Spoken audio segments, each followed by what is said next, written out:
بسم اللہ الرحمن الرحیم۔ اعوذ باللہ من الشیطان الرجیم، بسم اللہ الرحمن الرحیم۔ السلام علیکم ویورز، کیسے ہیں آپ سب لوگ؟ امید کرتی ہوں کہ آپ سب خیریت سے ہوں گے۔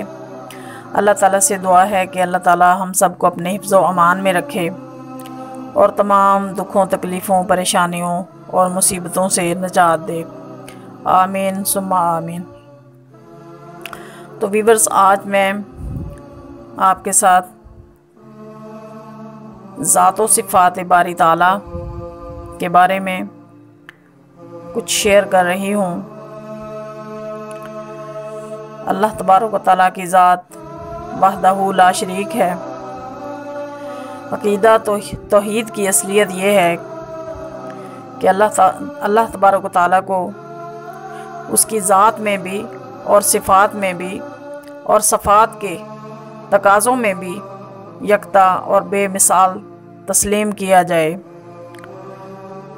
ذات کی یکتائی کا مفہوم یہ ہے کہ اللہ تبارک و تعالیٰ کی ذات اور حقیقت میں کوئی دوسری ہستی حصہ دار نہیں ہے۔ جیسا کہ ہم سب جانتے ہیں، لہٰذا نہ اس کی کوئی برابری کر سکتا ہے اور نہ ہی اس کا کوئی باپ یا اولاد ہے، کیونکہ باپ اور اولاد کی حقیقت ایک ہی ہوتی ہے۔ وہ کوئی نسب اور حسب نہیں رکھتا، وہ بے مثال ہے، اس جیسا کوئی نہیں، نہ کوئی اس کا ہمسر ہے، جیسا کہ سورہ اخلاص میں ارشاد ہوتا ہے، قل هو اللہ احد۔ آپ صلی اللہ علیہ وآلہ وسلم لوگوں سے فرما دیجئے کہ وہ اللہ یعنی اپنے ذات و کمال کی صفات میں ایک ہے۔ اللہ الصمد، اللہ بے نیاز ہے، لم یلد ولم یولد، کہ وہ کسی کا محتاج نہیں اور اس کے سب محتاج ہیں، نہ اس نے کسی کو جنا اور نہ وہ جنا گیا۔ ولم یکن لہ کفوا احد، اور نہ ہی اس کے برابر کوئی ہے۔ صفات باری تعالیٰ کی یکتائی کا مفہوم یہ ہے کہ اللہ تبارک و تعالیٰ ایسی کامل صفات کا مالک ہے جو کسی اور ہستی میں موجود نہیں، اور الحمدللہ ہم سب اس پر ایمان اور یقین رکھتے ہیں۔ وہ اپنے علم، قدرت، ارادہ، سماع، بصر یعنی کہ سننا اور دیکھنا، ہر صفت میں یکتا اور بے مثال ہے۔ صفات کے تقاضوں میں یکتائی کا مفہوم یہ ہے کہ اللہ تعالیٰ نے ساری کائنات کو پیدا کیا، وہی سب کا رازق و مالک ہے، سب اسی کے محتاج ہیں، وہی سب کچھ دینے والا ہے، وہ ہی قادر مطلق ہے، تمام اختیارات اسی کے پاس ہیں، لہٰذا تمام مخلوق پر لازم ہے کہ وہ اپنے خالق و مالک اور قدیر و علیم پروردگار کی عبادت اور بندگی بجا لائیں اور کسی دوسرے کو اس میں اس کا شریک نہ بنائیں اور اس کے سوا کسی دوسرے کی عبادت بھی نہ کریں۔ اللہ تعالیٰ ایک ایسی ہستی ہے جسے کسی کام کرنے کے لیے ظاہری اسباب اور نہ ہی کسی وسائل کی ضرورت ہوتی ہے۔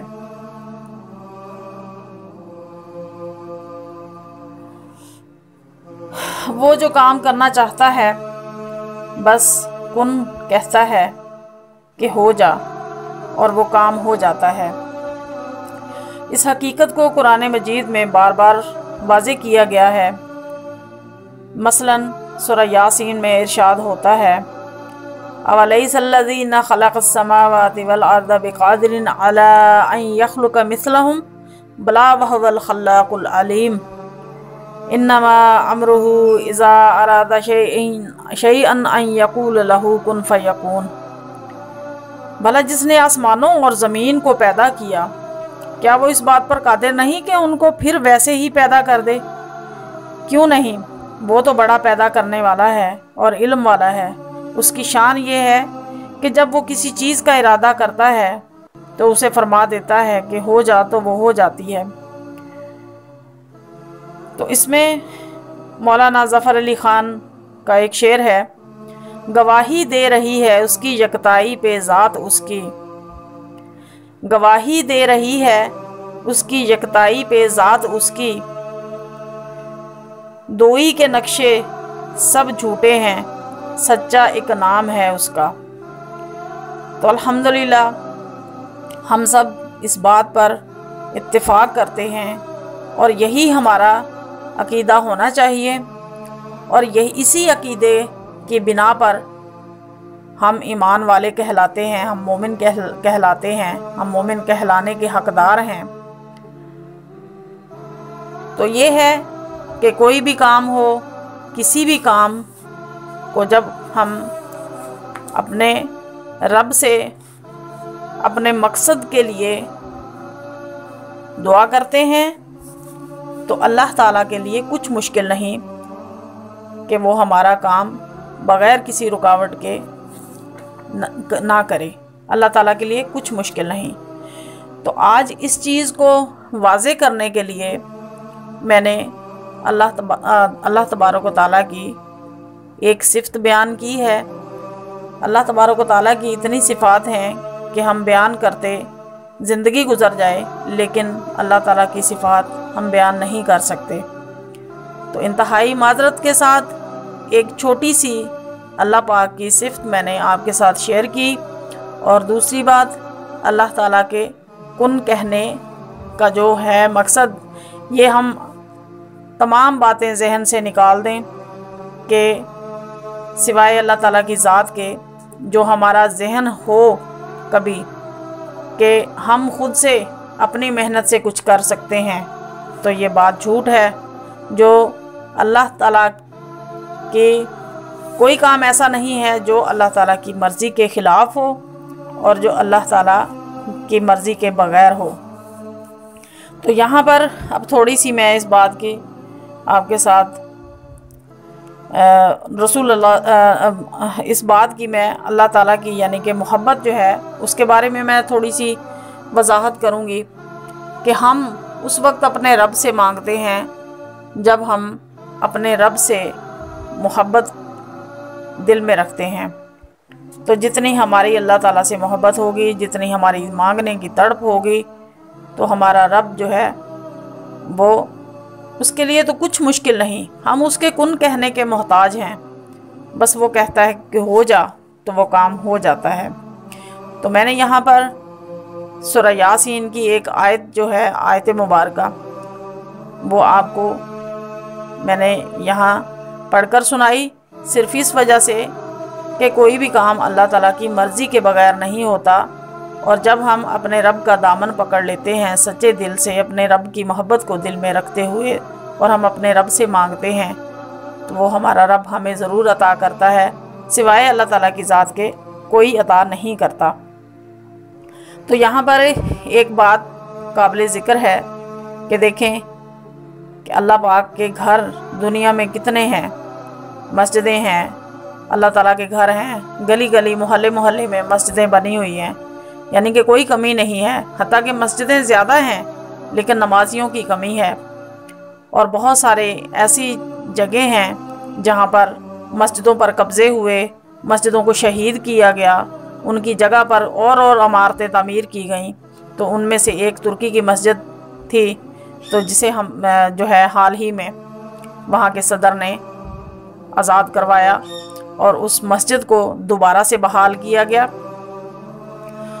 اور الحمدللہ کیا تھا کہ دلوں میں محبت تھی اللہ تعالیٰ کی اور اس چیز کی تانگ تھی، تو اللہ تعالیٰ نے وہ مسجد کئی سالوں کے بعد وہ مسجد دوبارہ سے لوٹا دی اس قوم کو، ان لوگوں کو۔ تو اسی طرح کوئی بھی کام ہو تو جب ہم اپنے سچے دل سے مانگتے ہیں تو ہمارا رب ہماری ضرور سنتا ہے۔ اسی طرح نبی پاک صلی اللہ علیہ وآلہ وسلم کو خانہ کعبہ بہت پسند تھا، وہاں عبادت کرنا چاہتے تھے، اس خانہ کعبہ کی طرف منہ کر کے نماز پڑھنا چاہتے تھے۔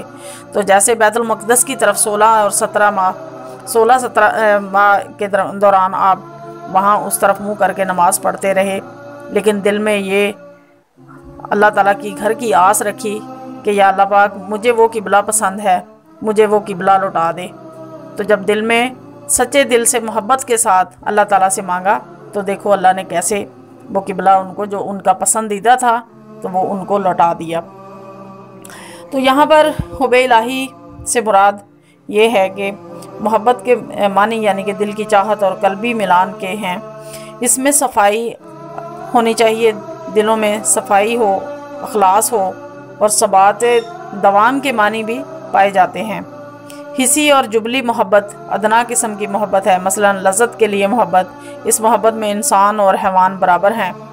دوسری اعلیٰ قسم کی محبت عقلی اور شعوری محبت ہے، جس کی بنیاد فضیلت ہے، یہ انسانوں کے ساتھ خاص ہے اور یہی محبت انسانیت کا شرف ہے۔